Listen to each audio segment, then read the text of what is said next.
serious military confrontation, even pronouncement of the language of we have liberated the town and we have attacked the town and we have repelled an attack from the offense. And these are army of the parties who are signatory to the provisional 2018 peace agreement and which established the government of national unity which they're operating. Sounds of the Week on iRadio, your eye on South Sudan. Live from Juba, on air and online. This is iRadio News.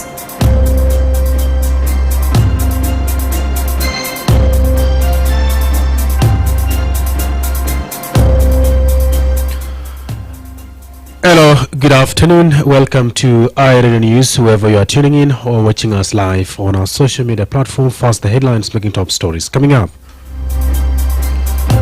Human Rights Watch says South Sudanese security forces carried out a sweeping and abusive crackdown in the capital Juba beginning in late June 2025, allegedly under the pretext of targeting criminal gangs. Civil society activist Hedmon Yakani is calling for the immediate resumption of an inclusive political dialogue, warning that continued military confrontations among parties signatories to the 2018 revitalized peace agreement threaten the country's fragile stability.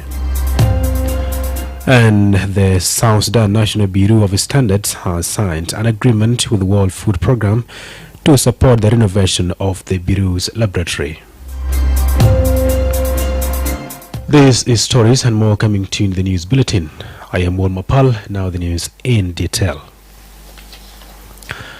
Human Rights Watch says South Sudanese security forces carried out a sweeping and abusive crackdown in the capital Juba beginning in late June 2025, allegedly under the pretext of targeting criminal gangs.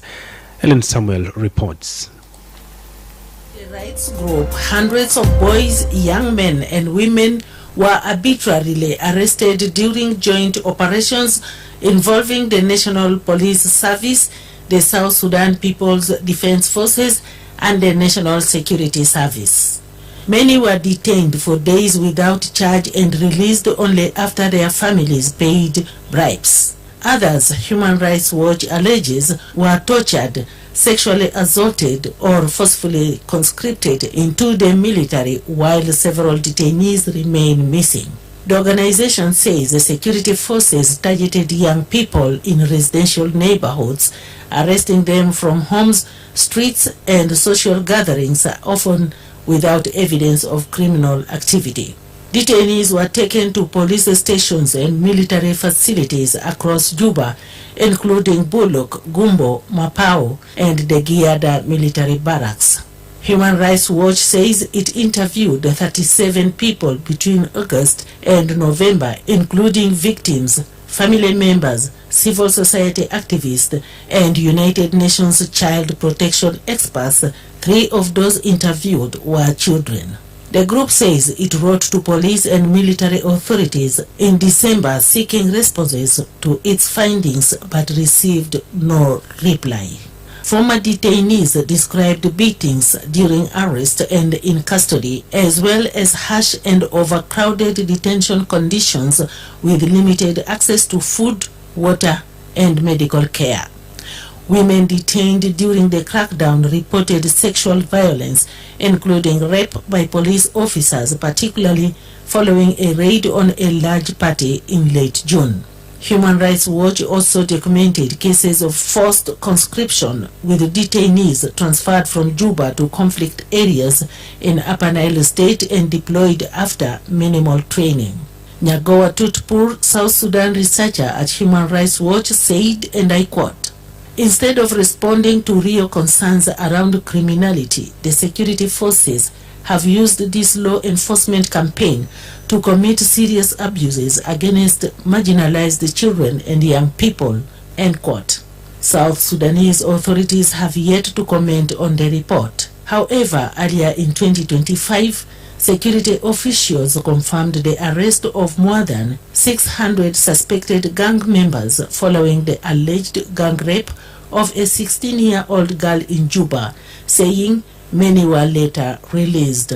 For iRadio News, Helen Samuel reporting. Thank you, Helen Samuel.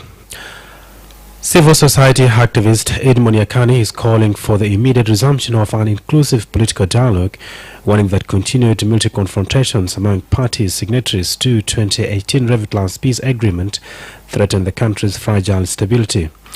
Speaking to our radio via WhatsApp platform, Yakani announced that planning has resumed for the South Sudanese to South Sudanese dialogue, an initiative aimed at bringing together key stakeholders and parties signatory to the revitalized agreement on the resolution of conflict in South Sudan, also known as R-Access.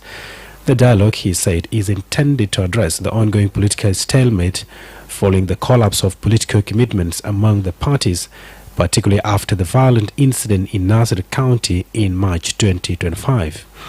Yakani expressed concern over what he described as contradictory developments in the country, adding that while a government of national unity remains in place, the military wings of the same parties that form the government are engaged in active hostilities.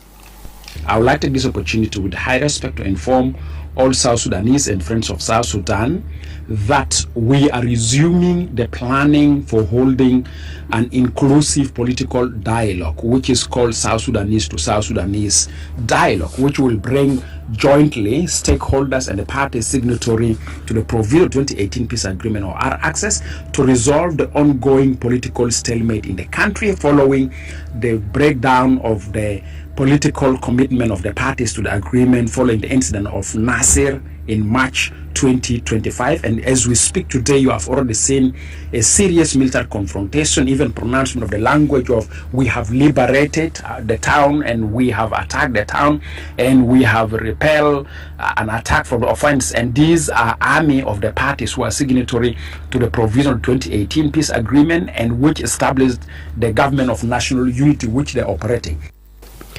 According to Yakani, stakeholders are now committed to ensuring that the inclusive dialogue takes place by the end of January, stressing that South Sudanese must be given the opportunity to resolve their own challenges through a homegrown process. He said an organizing committee has already been established ahead of time to build confidence in the process. The committee comprises representatives from the rightful signatory parties to the R-Access, as well as other national stakeholders. Its mandate includes designing the structure, methodology, objectives, agenda, and expected outcomes of the dialogue. He explains.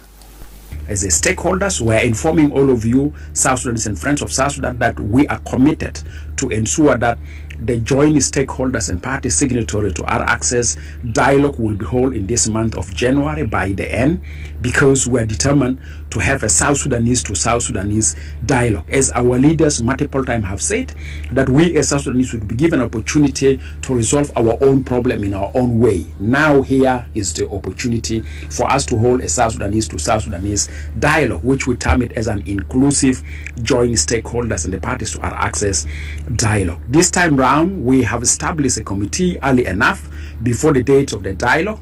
This committee is composed of 2 representatives from the parties who are signatory to our access, and we focus on the rightful signatory to our access, plus the stakeholders. This committee will be tasked to design the structure of the dialogue, the methodology of the dialogue, to design the objective of the dialogue, and then the expected outcome of the dialogue.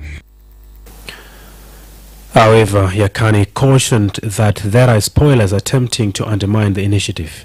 He accused some unnamed individuals and groups of exploiting internal divisions within political parties and deliberately misrepresenting the purpose of the dialogue. But I would like to bring to your attention, South Sudanese and friends of South Sudan, that there's a spoilers of this proposed inclusive political dialogue, which is intended to bring the stakeholders and the rightful signatory to our access together. The spoilers are trying to invest on the element of the splits among the political parties to undermine the dialogue, but also they're trying to make sure that they give a wrong interpretation to this dialogue. Therefore, the spoilers will never keep quiet with them, but also as the stakeholders, whoever rejected the dialogue will come out publicly and pronounce parties so and so have refused the dialogue or have undermined the dialogue. Yakani reiterated that the proposed dialogue is meant to bring together all stakeholders and rightful signatories to the peace agreement in an inclusive and transparent manner, with the ultimate goal of de-escalating tensions and restoring political commitment to peace. His call comes amid growing concerns over renewed clashes in parts of the country, raising fears of a further deterioration of the security and political situation if urgent dialogue is not pursued.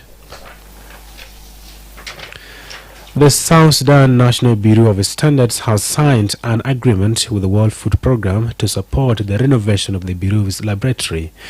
In a statement issued yesterday, the Bureau said the partnership will improve laboratory services and contribute to trade facilitation, food safety, and overall quality assurance across the country.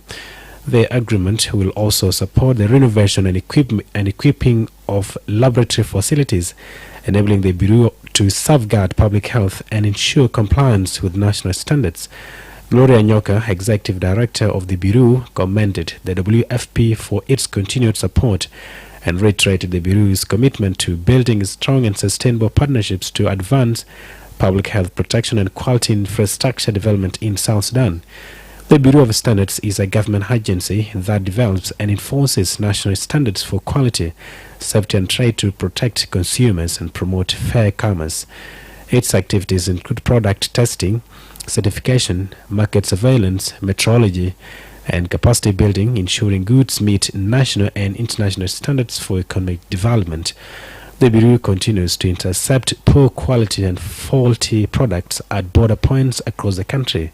This week, it destroyed about 2,000 cartons of spoiled chicken confiscated from Nimli border point on their way to Juba. This is iRadio News. The National Minister of General Education and Instruction says the country has achieved a gender parity in primary education, with girls' enrollment in now surpassing that of boys in Central Equatoria, Western Equatoria, and Northern Bahar el-Ghazali states. He's speaking on the state-owned broadcaster SSBC last evening. Minister Kuyok Abul Kuyok said the education sector has made significant progress in enrollment and teachers' training. He said that more than 2 million children are currently enrolled in schools across the country. However, the minister acknowledged that serious challenges remain, particularly in ensuring that girls successfully transition from primary to secondary education. I think education since 2005 have witnessed tremendous progress in terms of enrollment. We're able to share with the SG that today we've got over 2 million children in school, which is a big enrollment, and we have also made progress in terms of training of teachers. We have achieved gender parity, almost achieving gender parity in primary education. In fact, in 3 states like Central Equatoria, Western Equatoria, and Northern Bahar el-Ghazal, there are more girls than boys in primary school. But despite all that, we experience problems in terms of transition to secondary schools for girls and children. The ministry previously revealed that about 8,000 girls who completed primary school in 2020 were unable to complete secondary education. The girls were expected to sit for their certificate of secondary education examinations in 2024 but dropped out before reaching the final level. Finally, before regional and international stories, a suspect linked to the killing of a traditional leader in Tokiman East Boma of Rajaf Payam in Juba has been arrested. That is according to a relative of the deceased. Joseph Loko Aquilina, chief of Tokiman East Boma, was shot dead on December 30th, 2025 by an assailant who opened fire while the chief was sitting at a nearby shop. Eyewitness George Lokujo added that the attacker also shot and injured 3 other people before fleeing the scene. I Sultan Kandi and Talata, my coming the Havla Domonta, Lanyat, that Peton Kukuchi Taraja, Kumichana, Mongia Stevens. If you Budia, Hella to Budia, Pina the Gamba, Budiana, Macha Nadi, Maja Dakin, from Al Havla. Ya, Talam in Betena, Toal Maza Lenadi. Tala Lenade. I thought of the Nadi and Nadia, Ma Talu Zaman. The Zaman the teacher added the Jana, Dino, Zikira, the Narikata, Vidigena, Wajala Zalat, Onagadi, Jala Zalat, Pani Dada, Zikira, the Bigam, Wajir, Lenat, Nasa Kampe, Sultan Kanda, Ma Fidukande, جاء على زلط عشان يعرف دم ذاته يدعم في حركات توازن ضربوا في الدكان جاء في الدكان كمان حاول يكتفى من كده بعد ذلك توجه قاعدة سؤال في كنبات مع سلطان بيجي هو بارا مع الناس دي صريح هو سلطان قام لفظ داير يشوف يقول لي جاء من وين سلطان لما لفظ شاف الزول سؤال الزول صابه سؤال قام ضربه في بحر وحول ضرب كان في واحد يتبعني وضرب واحد ثاني يعني 4 نفر عليه ضرب ما تتصل تليفونات من هنا أنا أجي نجيك على اسمات. The suspect was later handed over to police by his own brothers, and a case has been filed at the Gumbo police station. You are listening to High Radio Afternoon News. Now to the regional international stories. Here is my colleague Madrama James. Tanzanian authorities have released 2 Kenyan police officers and 3 civilians who were detained after an incident at the Hororo one-stop border point, Kenyan media reports. According to Citizen Digital, citing a report, the 5 were arrested on January 6, 2026. Those released at Ononoka Police Station Officer Patrick and Ahmed Ali, along with the civilians Muse Winyi, Sophia Mboko and Aden. An earlier police reported that officers had crossed into Tanzanian territory while attempting to apprehend a suspect, leading to their arrest by Tanzanian authorities. Elsewhere, US President Donald Trump has been discussing a range of options to acquire Greenland, including use of the military, the White House report. The White House told the BBC that acquiring Greenland, a semi-autonomous region of a fellow NATO member Denmark, was a national security priority. A statement came hours after European leaders issued a joint statement rallying behind Denmark, which has been pushing back against Trump's ambitions for the Arctic island. Trump repeated over the weekend that the US needed Greenland for security reasons, prompting a Danish Prime Minister Mette Frederiksen to warn that any attack by the US would spell the end of NATO. And finally, intense snowfall and ice weather conditions have caused widespread travel disruption across Europe, with the 6 reported killed in weather-related incidences on the continent. 5 people died in 2 separate regions of France as a result of driving conditions, authorities said, while 1 woman was also killed in Bosnia's capital, Sarajevo, after 16-inch 40-centimeter of snow fell on the city. Hundreds of flights have been cancelled across Europe, with thousands left stranded at airports in Paris and Amsterdam. Disruption is expected to continue into Wednesday. You're listening to High Radio News, and to the sport stories we are joined live by Darlington Moses.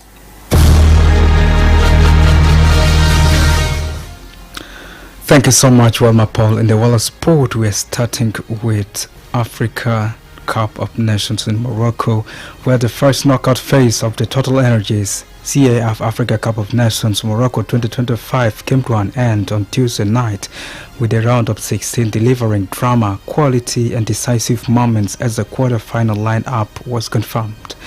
With the tournament now firmly in knockout mode, the margins have been fine and the pressure and forgiving, separating the title contenders from those whose AFCON journey has come to an end abruptly.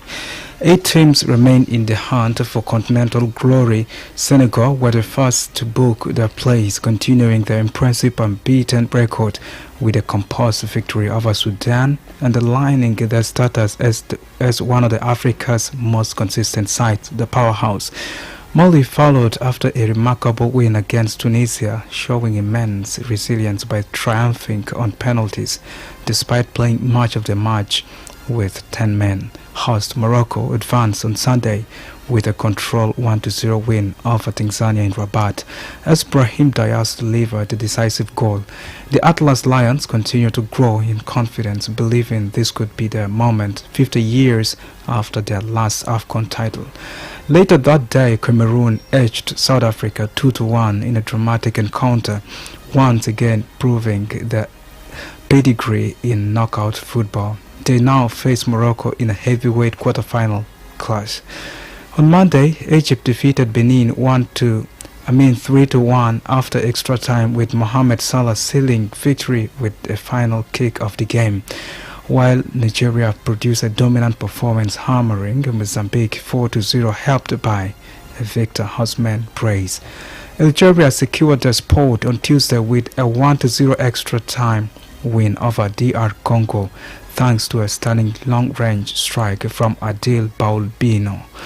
Before defending champions Côte d'Ivoire completed the quarter-final lined-up with a convincing 3-0 victory over Burkina Faso. The quarter-finals will be played on Friday and Saturday, building toward the final on 18th January in Rabat. And finally, in English Premier League actions this week, Nottingham Forest grabbed a crucial 2-1 win at West Ham, with Morgan Gibbs-White converting a late penalty to fleet Forest clear of relegation zones, while West Ham's winless run extended to 10 matches. Looking ahead in match week 21 fixtures, Arsenal are set to host Liverpool in a key clash as the Gunners aim to maintain their title push, while Manchester City face Brighton and Hove Albion. And notable midweek games also included Bournemouth versus Tottenham, Brentford versus Sunderland, and Fulham will play Chelsea. This is all in the world of sport, and back to you, Wol Mapal.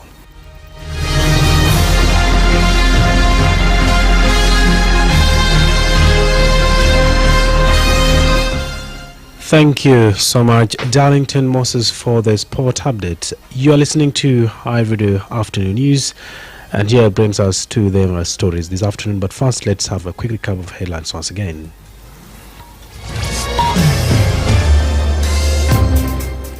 Human Rights Watch says South Sudan security forces carried out a sweeping and abusive crackdown in the capital, Juba, beginning in late June 2025, allegedly under the pretext of targeting criminal gangs. Civil society activist Hedimon Yakani is calling for the immediate resumption of an inclusive political dialogue, warning that continued military confrontations among party signatories to 2018 Revitlands Peace Agreement threaten the country's fragile stability. And finally, the South Sudan National Bureau of Standards has signed an agreement with the World Food Programme to support the renovation of the Bureau's laboratory. That is the end of iRadio News. If there is a story or an event you would like iRadio to cover or report about, please send us a text message on +211 925 287 870. It's also our WhatsApp number. Follow us on X at iRadio Juba, like our Facebook page, iRadio, subscribe to our YouTube channel at iRadio South Sudan. You can also visit our website and listen to us online at www.iradio.org. Stay tuned for news in Arabic at half past the hour. I am Wol Mapal.